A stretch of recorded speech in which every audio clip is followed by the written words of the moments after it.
Un planeta yermo se transforma en la Tierra que hoy conocemos. Todo empezó hace unos 4.000 millones de años. La vida se reproduce y poco a poco se extiende a todos los rincones del planeta.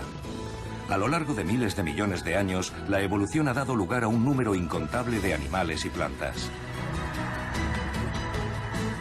Pero por diferentes que puedan parecer, todas las especies están emparentadas. El primero en descubrirlo fue un inglés llamado Charles Darwin. Darwin cambió por completo la manera de vernos a nosotros mismos, de ver la vida en general. ¿Qué es la inteligencia? ¿Por qué necesitamos dormir? ¿Y cuál es la diferencia entre el ser humano y el animal? El muro que nos separa es cada vez más permeable.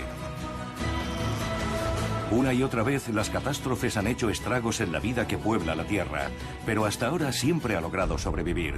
Investigando las grandes preguntas de la vida, la comunidad científica ha constatado hechos asombrosos y ha adquirido impresiones muy reveladoras sobre los grandes momentos de la evolución.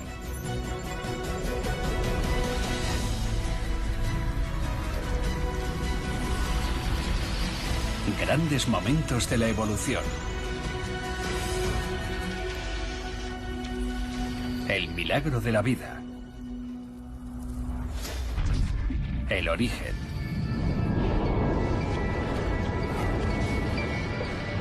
Al principio, el planeta Tierra es un lugar hostil a la vida. Una masa hirviente por dentro y también en la superficie. Todavía no hay agua. Solo cuando las temperaturas han descendido lo suficiente, empiezan las primeras lluvias. Son aguaceros torrenciales que caen durante milenios. Finalmente, un gigantesco océano primigenio inunda la Tierra. Solo sobresalen unas cuantas islas volcánicas. En la superficie, nuestro planeta ha sufrido cambios tremendos. Sin embargo, en las profundidades todo sigue más o menos igual que hace miles de millones de años. Las llamadas fumarolas negras son un respiradero del núcleo. Por ellas afloran minerales y agua hirviendo. La mayoría están demasiado calientes para que prospere la vida. Pero también hay fumarolas blancas a una temperatura agradablemente cálida. Una condición que favorece el contacto entre las moléculas más importantes de la vida.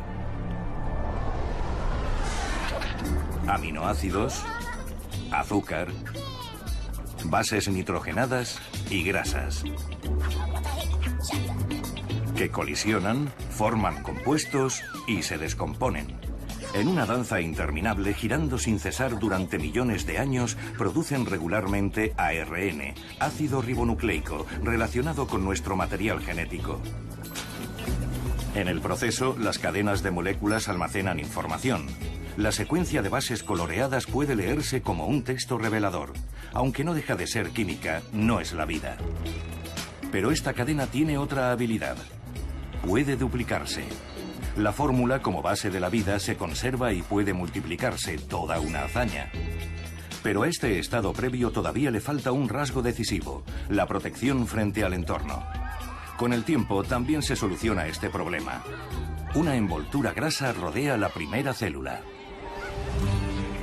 Se llama LUCA y es el último antepasado común universal. El antepasado común de todos los seres vivos que existen y han existido. Todo empezó con una simple célula en el mar. A lo largo de más de 3.000 millones de años ha generado toda la impresionante biodiversidad que nos rodea. Nadie sabe cuántas especies existen, y menos cuántas se han extinguido ya.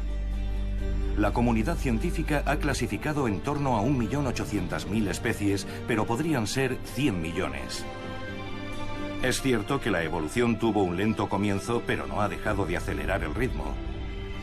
Si comprimiéramos la historia de la Tierra en un solo año, la aparición de LUCA habría sido a principios de febrero.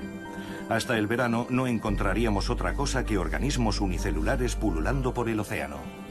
La explosión de vida no tendría lugar hasta el 20 de noviembre en el llamado período cámbrico. Los linajes del humano y el chimpancé se separan el 29 de diciembre y el Homo sapiens hace su aparición el 31 de diciembre, media hora antes de la medianoche. Somos los últimos en llegar y a pesar de ello hemos cambiado el planeta más que ningún otro ser.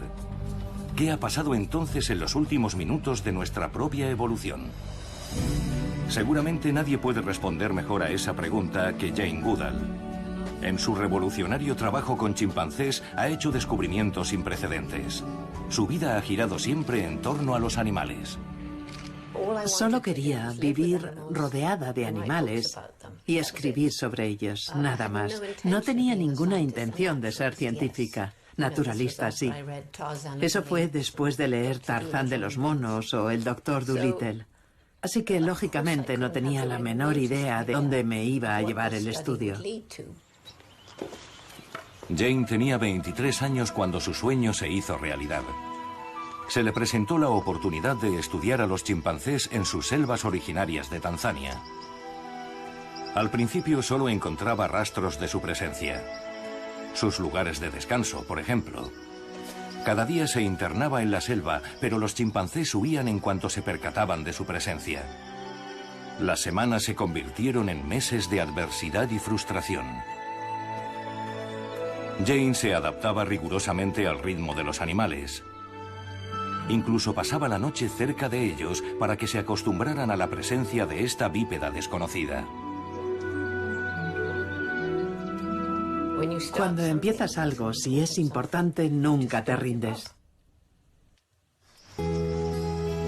Su dedicación dio sus frutos. Los chimpancés terminaron acostumbrándose a su sombra humana y Jane pudo al fin empezar a trabajar en serio. El momento más emocionante fue cuando un grupo de chimpancés, que yo suponía que iban a huir porque me había acercado demasiado, levantaron la vista y siguieron tan tranquilos con su aseo. Fue mágico, al fin confiaban en mí. Descubrió que los chimpancés se parecían a los humanos mucho más de lo que se suponía.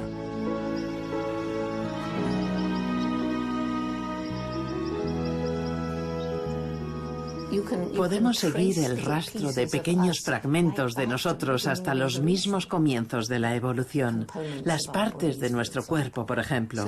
Por tanto, no hay divisiones claras. Es una cuestión de grado y de cambio progresivo. Y eso fue lo que escandalizó tanto a la comunidad científica. Se consideraba que éramos únicos. De hecho, la humanidad solo había dado un paso evolutivo más. Jane hizo este descubrimiento al observar que los chimpancés usaban herramientas, una habilidad que hasta entonces se suponía que era exclusiva de los humanos. Hace unos 7 millones de años, los primeros humanos y los chimpancés tomaron caminos diferentes. En la escala temporal de la evolución, solo nos separa un instante. Era el año 1960 y el ser humano se definía por su capacidad para fabricar herramientas. Fue la primera vez que informé de que David Barbagris, el primer chimpancé al que había visto usar una herramienta, el primero que había confiado en mí, arrancaba tallos y los usaba para pescar termitas en sus galerías subterráneas. Y también cogía ramitas con hojas y las pelaba. Estaba modificando el objeto, fabricando una herramienta. Louis Leakey dijo, habrá que redefinir el ser humano y las herramientas o aceptar que los chimpancés son humanos. El primero en articular la idea revolucionaria de que el humano y el chimpancé están emparentados fue Charles Darwin. En 1832, el joven naturalista recorre en barco la costa meridional de América del Sur. En tierra descubre innumerables especies de plantas y animales desconocidos, todos, según la creencia popular de la época, concebidos por el Creador celestial en una semana escasa. Mientras recoge sus muestras, a Darwin le asaltan más dudas que nunca. Hace toda clase de descubrimientos. Por ejemplo, huesos enormes de especies que evidentemente se habían extinguido hacía mucho. Tras rodear el Cabo de Hornos, Darwin llega a las Islas Galápagos. Las observaciones que hace allí serán la base de su teoría de la evolución. Observa que los pinzones de las Galápagos varían de una isla a otra. Presentan un pico diferente, cambian de color. ¿Qué pudo haber causado estas variaciones? Una escandalosa idea va tomando forma en su mente. ¿Sería posible que algunas especies se hubieran originado justo en estas islas? ¿Y que las aves, adaptándose a su entorno, hubieran evolucionado hasta convertirse en especies nuevas? El milagro de la naturaleza no sería entonces la obra de un creador todopoderoso, sino que se habría ido desarrollando en una sucesión de etapas evolutivas. Darwin así lo cree, pero se guarda sus pensamientos y solo los plasma en su diario. Durante mucho tiempo no se atreve a publicar su revolucionaria idea: que todas las especies, las plantas, los animales y el ser humano provienen de un solo antepasado común primigenio. La primera edición de El origen de las especies en 1859 causa sensación. Darwin empieza a recibir ataques. Su libro viene a rebatir los conceptos en los que creían sus contemporáneos, sacudiendo los fundamentos mismos de la doctrina cristiana. El origen de las especies descubrió a la humanidad que eran fuerzas puramente naturales, las leyes de la física, actuando a través de un singular proceso de selección natural, las que habían generado toda la belleza, elegancia y diseño de los seres vivos. Antes la gente pensaba que tenían que ser obra de un creador. No concebía otra posibilidad, le parecía casi evidente. Por tanto, Darwin destruyó esa idea, cambió por completo la manera de vernos a nosotros mismos, de ver la vida en general. La teoría de la evolución explica cómo se origina una nueva especie. La llegada de una especie. En la sabana africana, a pesar de la diversidad de especies, el cuadro es relativamente monótono. La mayoría de los animales deambulan con la piel o el pelaje del color de la tierra seca, de la que apenas se distinguen. Las cebras, sin embargo, se reconocen de lejos. ¿Qué finalidad tienen sus características rayas negras y blancas? Durante mucho tiempo se pensó que servían para despistar a los depredadores. Pero para un león, una cebra a lo lejos parece gris. El posible agresor que se pretende esquivar es más pequeño y ataca desde el aire. La mosca tsetse es transmisora de enfermedades mortales. Pero sus ojos compuestos no son capaces de procesar el patrón rayado para formar una imagen coherente. Simplemente no pueden ver a sus víctimas. En el llamado cinturón de la tsetse de África, estas moscas andan al acecho desde tiempo inmemorial. Sin embargo, aquí se encontraron con caballos camuflados, las cebras. Fuera del cinturón, sus parientes podían seguir siendo de un solo color, mientras en los límites vivía antiguamente la cuaga, una representación de la solución intermedia con rayas en la parte delantera y un solo color en sus cuartos traseros. ¿Cómo actuó el proceso evolutivo para poner rayas en un animal monocolor? Los antepasados comunes del caballo y la cebra presentaban un dibujo discreto. Con cada apareamiento, los genes se combinaban y algunas crías tenían más rayas y otras menos. Con el tiempo, un dibujo menos marcado resultó ser una desventaja. Las moscas atacaban a los ejemplares identificables y les transmitían enfermedades contagiosas. Los antepasados rayados de la cebra, en cambio, se libraron de la infección y proliferaron. Un ejemplo clásico de selección natural. Todos los caballos del cinturón de la tsetse terminaron siendo rayados. La evolución había dado una nueva especie, la cebra. Las moscas tuvieron que buscarse otras víctimas. Con la evolución en marcha, los seres vivos de todo el planeta fueron adaptándose a las dificultades de su entorno. La vida ha hecho un largo recorrido desde que se formó la primera célula en el mar hace casi 4.000 millones de años. Algunos hábitats parecen especialmente diseñados para producir toda clase de criaturas fantásticas.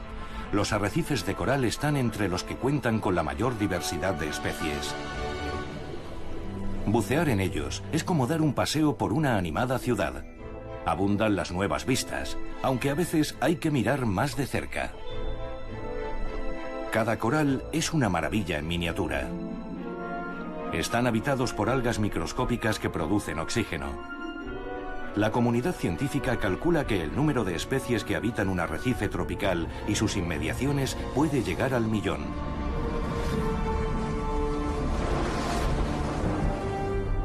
mientras que otros lugares están prácticamente desiertos. El desierto es especialmente hostil a la vida. Sin embargo, las condiciones extremas parecen un mero desafío a la evolución para dar con nuevas soluciones. Una bola de estiércol es garantía de futuro para la siguiente generación de escarabajos peloteros. Aquí es donde se desarrollan y crecen sus larvas.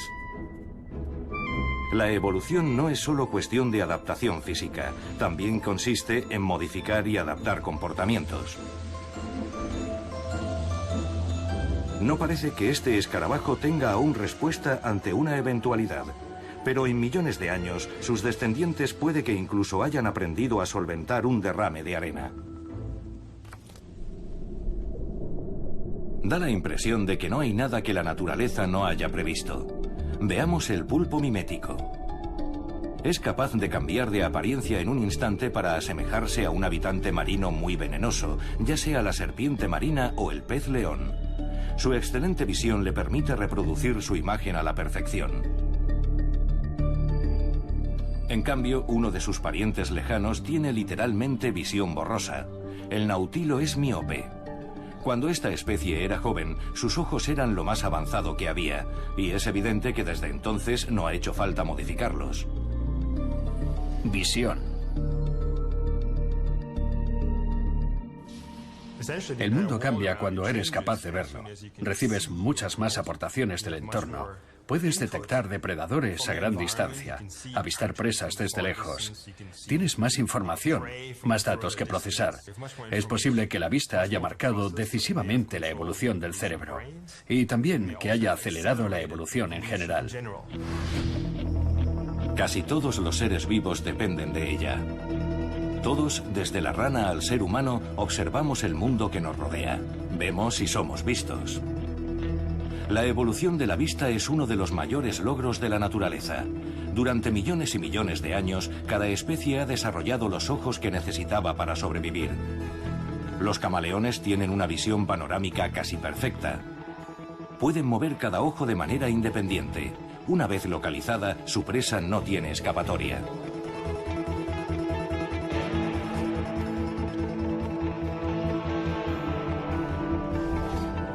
El ojo del águila es uno de los órganos de visión más potentes del mundo. La vista del águila es de 3 a 4 veces superior a la del ser humano. ¿Cómo actuó la evolución para permitir el desarrollo de un órgano tan complejo? Una pregunta que traía de cabeza al propio Darwin. Darwin menciona el ojo como un problema, aunque no lo sea. Digamos que lo hace como recurso retórico.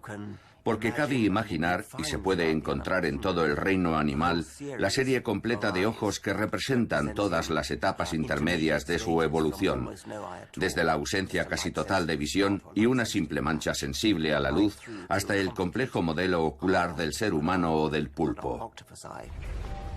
Los orígenes del ojo se remontan a las primeras etapas de la evolución.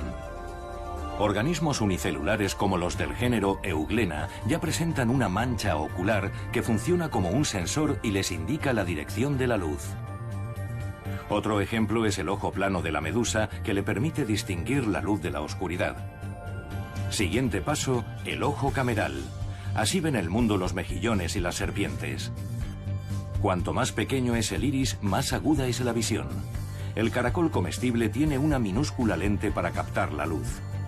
No hace falta mucho más y ya es el órgano altamente eficiente con el que todos los demás vertebrados vemos lo que nos rodea. El ojo con cristalino es un ingenioso avance de la evolución. Ahora pensamos que en una etapa temprana hubo más de un prototipo de ojo. Y lo pensamos porque existe un gen responsable del desarrollo de los ojos. Ese gen es muy importante para su adecuada formación y se encuentra en todos los animales que tienen ojos. Hasta los trilobites debieron de tenerlo. Fueron de los primeros en ver imágenes. Hace más de 500 millones de años usaban su aguda visión para cazar. Un gusano como este, que solo era capaz de distinguir sombras, no tenía nada que hacer. Pero por suerte para él, había otros depredadores más peligrosos acechando en el océano primigenio. El Anomalocaris podía medir más de 1 metro de largo. Con su excelente visión no tardó en situarse en lo más alto de la cadena alimentaria. Sus ojos eran tan complejos como los de los insectos. Cada uno estaba formado por casi 20.000 células oculares. Pocos fenómenos evolutivos han influido tanto en que unas especies hayan sobrevivido y otras estuvieran condenadas a la extinción. Ocultarse en la oscuridad para protegerse de la ávida mirada de los depredadores es una solución. Pero la evolución presiona sin descanso. Los ojos de los cazadores nocturnos se han vuelto más grandes. Y por si fuera poco, la naturaleza los ha dotado de un reflector que les permite captar la luz baja para potenciar su visión nocturna. Por eso sus ojos destellan con el resplandor de un foco. Durante mucho tiempo, se pensó que con la aparición de los mamíferos había llegado el fin de la tranquilidad nocturna. Los dinosaurios, según la opinión de los expertos, sembraban el terror solo por el día. De noche, aquellos gigantes dormían profundamente. Pero ¿seguirá siendo válida esta opinión, publicada en numerosos libros y artículos, a la luz de los recientes descubrimientos? Trossingen, en Jura de Suabia, es uno de los yacimientos más importantes para el estudio de los orígenes de los dinosaurios. Hace más de un siglo se documentaron aquí los primeros hallazgos de esqueletos.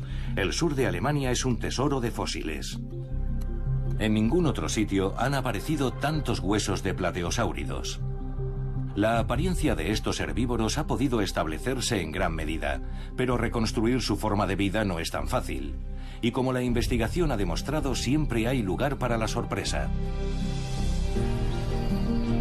Hace unos 200 millones de años, mucho antes del primer tiranosaurio Rex, la región que se convertiría en Jura de Suabia estaba habitada por grandes grupos de plateosáuridos en busca de comida. Para cubrir su enorme demanda de calorías comían casi continuamente. Igual que hoy los elefantes, solo podían dormir unas pocas horas. Debía de ser estresante. Pero ¿cómo podemos saber todo eso? Los investigadores extraen información de los huesos fosilizados. En Los Ángeles, Lars Smith se puso a medir cuencas oculares de aves y reptiles para poder extrapolar el tamaño de sus cavidades oculares y la sensibilidad de sus ojos a la luz. Observó que las aves activas bajo la luz solar, como los loros, tienen los ojos más pequeños en proporción al cráneo que las aves nocturnas. Después examinó especies extintas como los pterodáctilos o los dinosaurios y en varios de estos últimos descubrió los rasgos oculares propios de las especies nocturnas.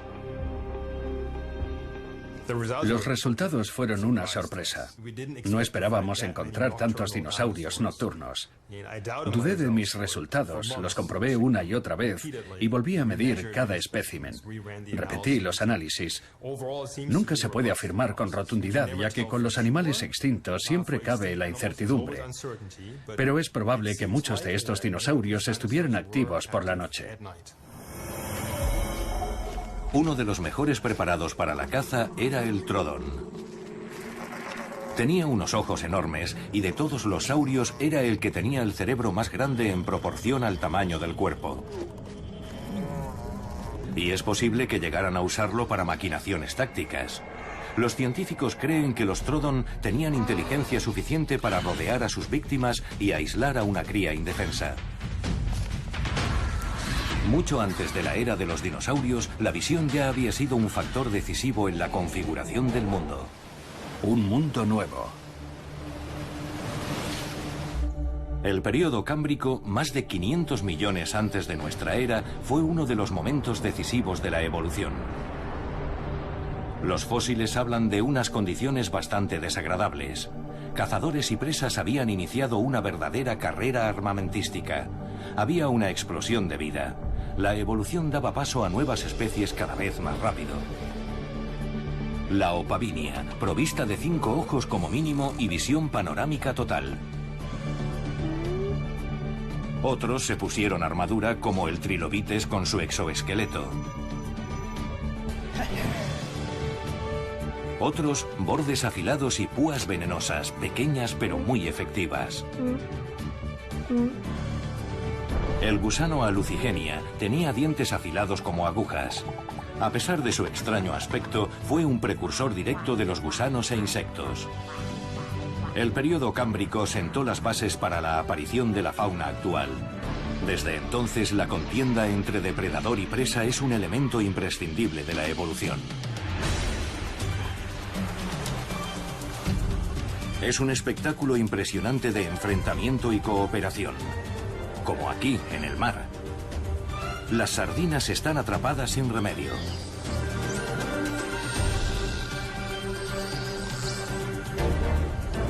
Este gigante no tiene más que abrir sus enormes mandíbulas. Unas veces se gana y otras se pierde. Ambos bandos han perfeccionado sus estrategias de supervivencia.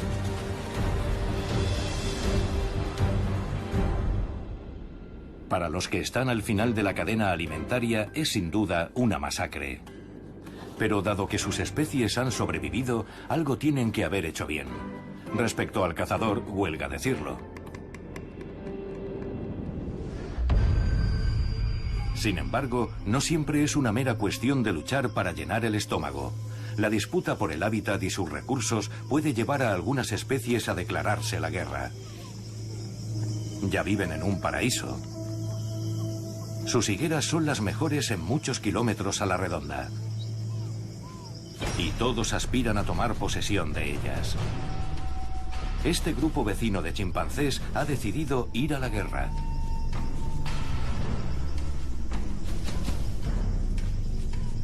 Los comedores de higos están entretenidos en sus rutinas diarias, completamente ajenos al peligro inminente. Se envía una patrulla a inspeccionar el terreno. Infiltrarse en territorio hostil requiere avanzar con sigilo.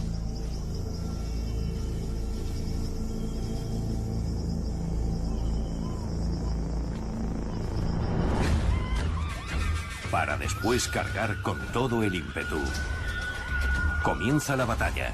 Y nada mejor para intimidar a los adversarios que provocar un desconcertante pandemonio. Todo está pensado para que el número de bajas de los agresores sea el más bajo posible. Algunos tienen suerte y consiguen huir. Otros no. Los agresores consiguen la victoria. Una de las crías de sus adversarios ha caído y está siendo devorada por los ganadores. Una de las raras ocasiones en que los chimpancés comen carne.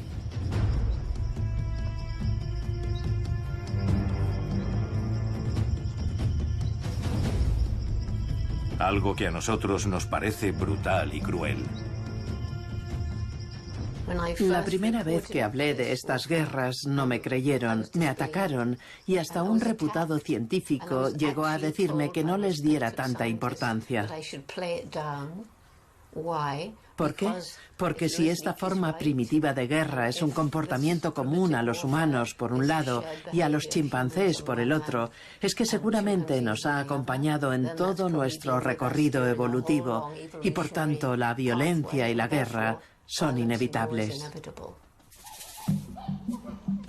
Así pues, nosotros, como ellos, somos capaces de ejercer la violencia. Esto es evidente. Pero también somos capaces de mantenerla bajo control. Y según parece, los primates también tienen una cara amable.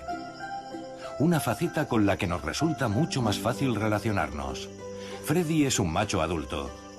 Ha adoptado a un huérfano, el pequeño Oscar, aunque no tiene ningún parentesco con él.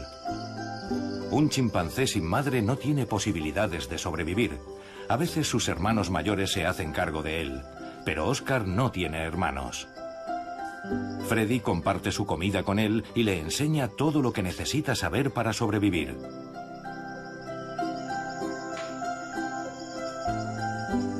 Los investigadores no saben explicar por qué lo hace. Tal vez esté buscando un aliado en las futuras luchas de poder, o quizá solo quiera preservar el grupo.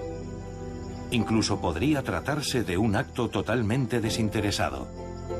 La evolución ha generado violencia y brutalidad, pero también compasión y disposición para ayudar a otros.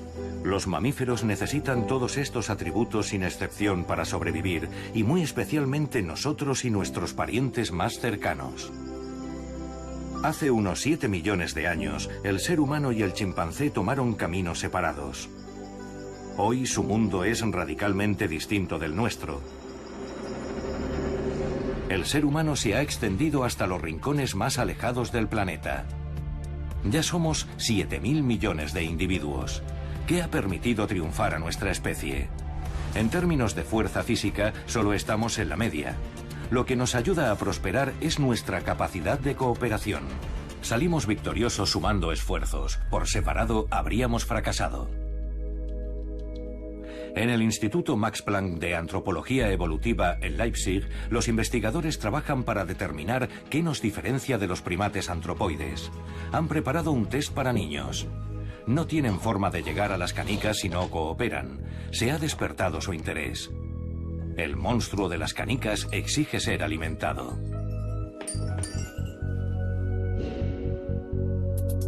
Cerca de allí, en el zoológico, un grupo de chimpancés se dispone a pasar por la misma prueba. Para ellos, con plátanos en lugar de canicas. Los chimpancés tampoco necesitan mucho estímulo. El cambio se agradece en la cotidiana monotonía del zoo. Misión cumplida.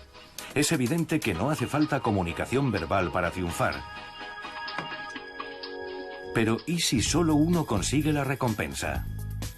3 canicas para Carl, una verdadera injusticia, y ninguna para Alma. Pero entonces comparten el premio y siguen adelante.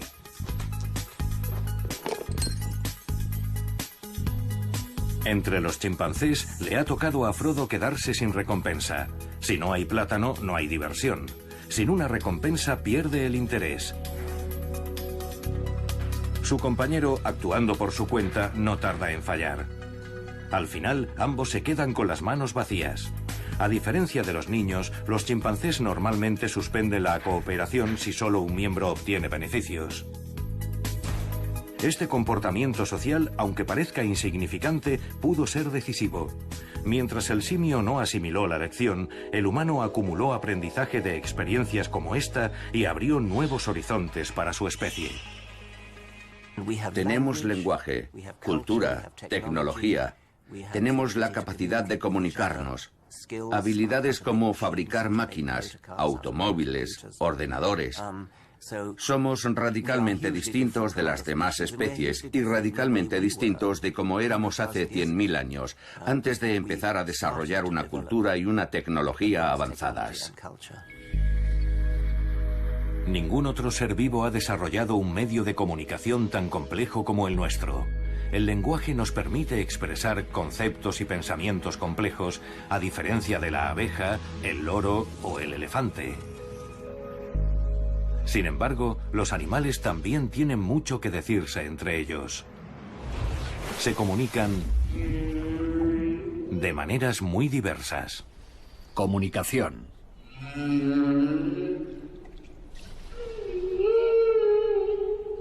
El canto de las yubartas. Un concierto para seducir a las damas. En la época de apareamiento, sus pretendientes cantan hasta 24 horas seguidas. Cada canción está formada por una serie de versos que repiten una y otra vez. El agua es un medio excelente de transmisión de las ondas sonoras que pueden recorrer miles de kilómetros sin encontrar obstáculos y ayudan a los grandes solitarios del mar a encontrarse en la inmensidad del océano. Pero las ballenas no son las únicas parlanchinas bajo el agua. Los peces tampoco están callados precisamente. Graznan, gruñen y gritan. El paisaje sonoro de un arrecife de coral es parecido al de una metrópolis. Cuanto mayor sea el estrépito, más sano estará el arrecife. Y para comunicarse, los peces recurren a instrumentos diversos. El pez rubio es capaz de producir un gruñido a voluntad contrayendo la vejiga natatoria. El pez payaso hace rechinar sus mandíbulas y dientes para defender su territorio con ese chasquido.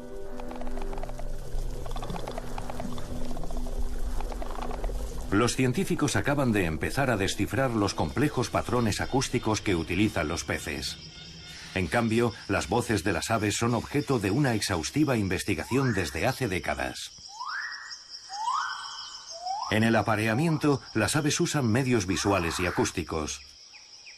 Pero por complicada que parezca la actuación de este macho, el mensaje que pretende transmitir es muy simple. Aparéate conmigo, soy el mejor candidato para ser el padre de tus hijos.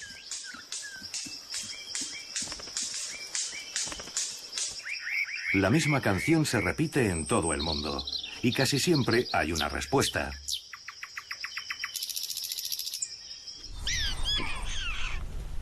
En otros casos, el sistema de señales es más sofisticado. Los perros de las praderas viven en un sistema de pasillos subterráneos que puede llegar a ocupar varios kilómetros cuadrados. Se han convertido en las estrellas de la investigación sobre comunicación. Científicos de la Universidad de Arizona llevan los 4 últimos decenios recopilando datos que les permitan descifrar los mensajes acústicos de esta fascinante especie. Cuidado, coyote. Los animales reaccionan como si fuera el animal de verdad. Prueba número 2. Un tejón, otro depredador habitual de las praderas. Para nuestros oídos ambos reclamos son idénticos. Sin embargo, el análisis informático demuestra que las ondas sonoras del tejón y del coyote se diferencian claramente. Las praderas son territorios de caza para toda clase de enemigos y cada uno requiere una reacción adecuada. Por eso, un variado vocabulario puede ser muy útil. Una mujer con una camiseta naranja. La noticia se transmite como corresponde. Mismo color, distinto género. Eso también se puede transmitir. Ahora una mujer de azul. De nuevo, un sonido concreto. Los perros de las praderas recién nacidos aún no conocen el significado de estos sonidos. Deben aprenderlos con toda su complejidad. El alcance de la comunicación entre ellos fue una sorpresa para los investigadores. Y dado que el estudio de la comunicación entre animales no hace más que ampliarse, hay muchas más observaciones asombrosas aguardándoles.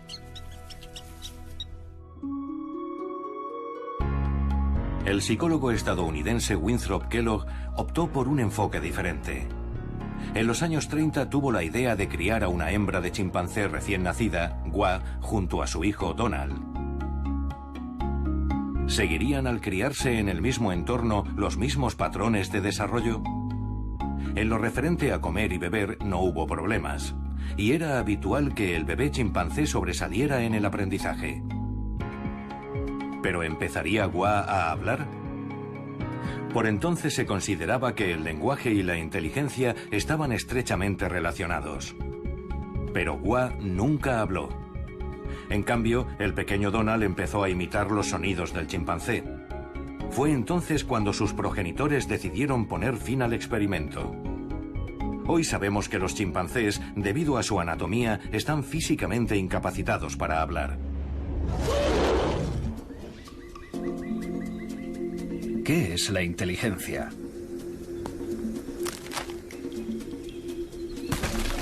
Son sumamente inteligentes, pero de distinta manera. Hoy los investigadores observan a los animales en su hábitat original. Solo en él demostrarán todas sus capacidades naturales. Esta hembra sabe dónde tiene que buscar. Usa herramientas para alcanzar la sabrosa miel y ha tenido que aprender que esta especie de abeja sin aguijón no le hará daño. Su cría observa y aprende, una señal inequívoca de inteligencia. Algunos pájaros saben incluso hacer y usar varas y ganchos. La separación entre la humanidad y los animales parece cada vez más porosa. Durante mucho tiempo se consideró que la autoconfianza y la autoconciencia eran características exclusivamente humanas. Los experimentos han demostrado que los primates también son capaces de reconocer su imagen en un espejo, aunque a veces tarden un poco. pero luego reaccionan como nosotros, poniendo gestos y examinando partes del cuerpo que no suelen ver. Muy pocas especies superan la prueba del espejo. Entonces, ¿son menos inteligentes o nada inteligentes? A todo esto, ¿qué es la inteligencia? ¿Y cómo podemos medirla? Resulta difícil al comparar especies. Cualquier especie puede reivindicarse como única en algún aspecto. Los vencejos son maestros del vuelo. A los topos se les da muy bien cavar.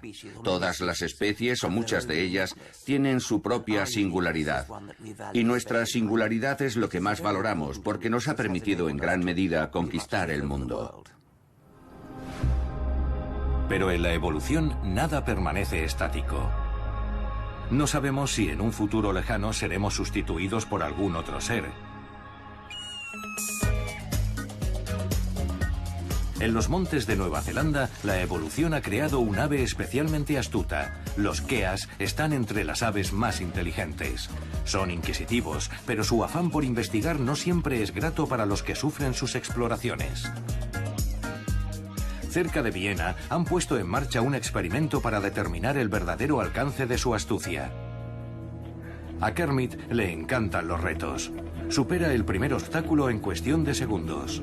La comida está abajo, pero para llegar hasta ella primero tiene que subir.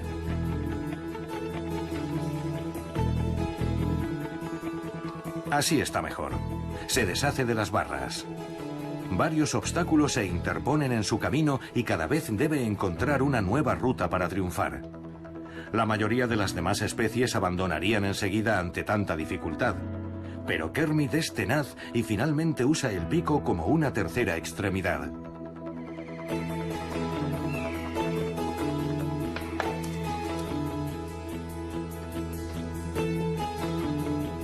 Por tanto, ¿existe un límite para lo que estos pájaros son capaces de conseguir?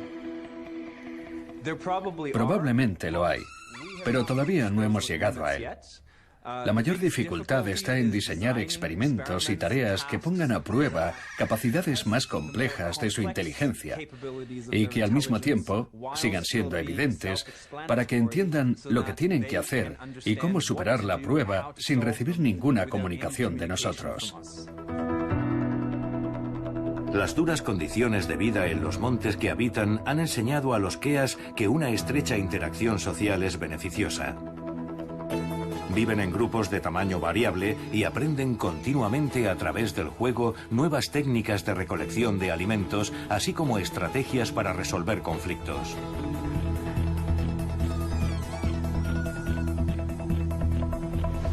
Durante mucho tiempo se afirmó que los pájaros no tenían inteligencia.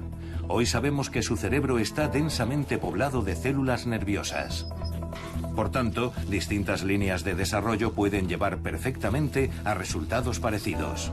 Si fuera por pura masa cerebral, el cachalote, cuyo cerebro pesa casi 8 kilos, tendría que ser el animal más inteligente. Entre los terrestres, el cerebro del elefante de 5 kilos es insuperable.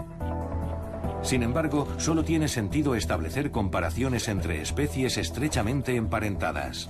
Así, los seres humanos son los que tienen el cerebro más grande en proporción a su cuerpo. Paso a paso, los investigadores están reconstruyendo la genealogía de la evolución. Hasta ahora se han conseguido llenar muchas lagunas, pero quedan infinidad de preguntas. Uno de los fenómenos más enigmáticos es el sueño. Dormir. No es posible librarse. Humanos o animales, todos desconectamos a intervalos regulares. Incluso si intentamos no dormirnos, llega un momento en que perdemos el conocimiento. Hay abundantes teorías, pero todavía no tenemos una explicación definitiva del sueño. Da igual el rumbo de evolución que haya tomado una especie. Parece ser que dormir es imprescindible, con independencia de las circunstancias. Los delfines deben salir a la superficie para respirar aunque estén dormidos. Por eso solo desconecta una mitad de su cerebro, mientras que la otra se mantiene alerta. Pasada una hora se alterna el proceso y es la otra mitad del cerebro la que desconecta. Por tanto, ¿podría la duración del sueño indicar de alguna manera su importancia? Los murciélagos son dormilones empedernidos. Se entregan al sueño 20 horas al día fácilmente, más que la mayoría de los demás mamíferos. Los leones les siguen de cerca. Cuando termina la cacería toca echar una cabezada. Una siesta real que puede llegar a durar 18 horas. Las gacelas, las preferidas de los leones, no pueden permitirse dormir tanto. A las 2 horas escasas vuelven a estar en pie. Así reducen en lo posible el peligro y pueden dedicar más tiempo a comer. Como las plantas aportan menos calorías que la carne, las gacelas tienen que comer más. Así pues, por regla general, los depredadores duermen más que los herbívoros. Pero ¿en qué momento surge la necesidad ineludible de dormir? Es de suponer que en una etapa muy temprana de la historia de la vida, hasta los gusanos de corta vida necesitan dormir, también los caracoles y las abejas. Al principio es posible que dormir solo sirviera como medio de esparcimiento. Más adelante, la evolución añadiría otras funciones. Soñar, por ejemplo. Durante el sueño, procesamos lo que hemos hecho y hemos visto durante el día, filtrando y almacenando la información por orden de importancia. Nuestra memoria se amplía y aprendemos. Mientras el cuerpo descansa, el cerebro realiza una gran actividad. Lo mismo sucede con nuestro sistema inmunitario, que se encarga de producir anticuerpos frente a toda clase de gérmenes. A lo largo de millones de años ha aprendido a combatir la incesante invasión de intrusos, mejorando constantemente para vencer a nuevos virus y bacterias.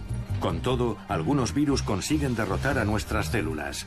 Se acoplan a la célula, introducen su propio genotipo y se apoderan de ella, incitándola a reproducir millones de nuevos virus. Para entonces, nuestro sistema inmunológico ya ha entrado en modo pánico. Sus fuerzas especiales se apresuran a identificar y destruir las células infectadas. Este feroz combate causa fiebre y debilita nuestro organismo. Aunque parezca irónico, nuestra supervivencia también es imprescindible para los virus. Sin sus anfitriones morirían. Todo lo que es decisivo para la vida está interrelacionado y sustenta los principios de la evolución. He aquí la encarnación de una interrelación evolutiva. Hace 375 millones de años estaba cazando en cálidas aguas tropicales. Tiktaalik era un pez de aletas lobuladas que estaba destinado a hacer historia. Su especie fue la primera en pisar tierra firme. El primer paso. Un pequeño paso para Tiktaalik, pero gigantesco para la evolución de la vida. Tiktaalik pudo haber sido simplemente un pez que caminaba sobre sus aletas, pero sus huesos son la prueba de un potencial muy superior. Tenía hombros, brazos y antebrazos, muñecas y dedos. Este es el patrón estructural de todos los vertebrados terrestres. La evolución iba a rellenar nuevos moldes corporales con el mismo plan estructural. Y así, ampliando progresivamente nuestras destrezas, la mano humana adquirió su forma definitiva.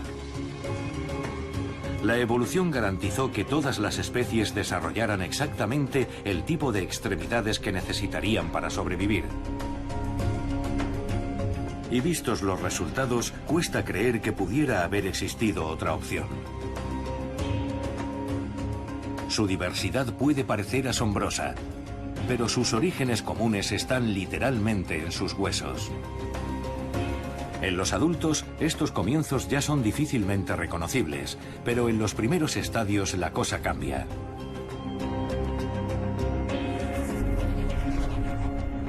Todos los embriones son esencialmente iguales, ya sean de pez, tortuga o ser humano, todos siguen más o menos el mismo proceso. La línea láctea del embrión humano empieza a borrarse enseguida. En semanas, los dedos de manos y pies se vuelven palmeados, aunque no por mucho tiempo. Las membranas irán desapareciendo en el proceso natural. Se formará un revestimiento de pelusa o lanugo que también desaparecerá. Cuanto más desarrollado está el embrión, más visibles son las diferencias. Estudiando embriones y aplicando conocimientos de anatomía comparativa, Darwin pudo demostrar cómo habían sido las grandes transmutaciones de la evolución, del pez a la rana y de ahí al ser humano. Desde luego es muy convincente, pero todavía lo es más la evidencia del ADN, la evidencia molecular.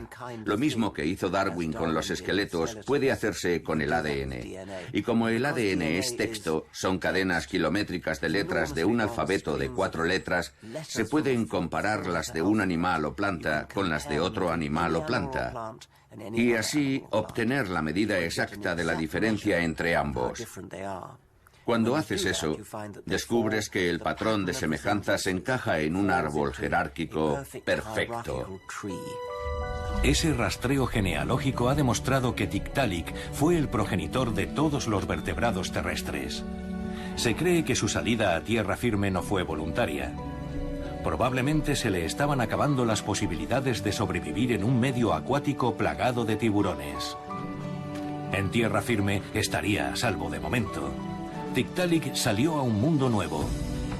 Los continentes aún estaban vacíos de competidores, aunque la evolución no tardaría en cambiar esa tranquilidad. Un simple paso evolutivo más dio lugar a la historia de la vida tal y como la conocemos. Pasarían casi 150 millones de años para que aparecieran los dinosaurios. La evolución creó al picozapato y a la mofeta, al elefante y al gorila. Desde entonces, nuestro planeta no ha dejado de cambiar.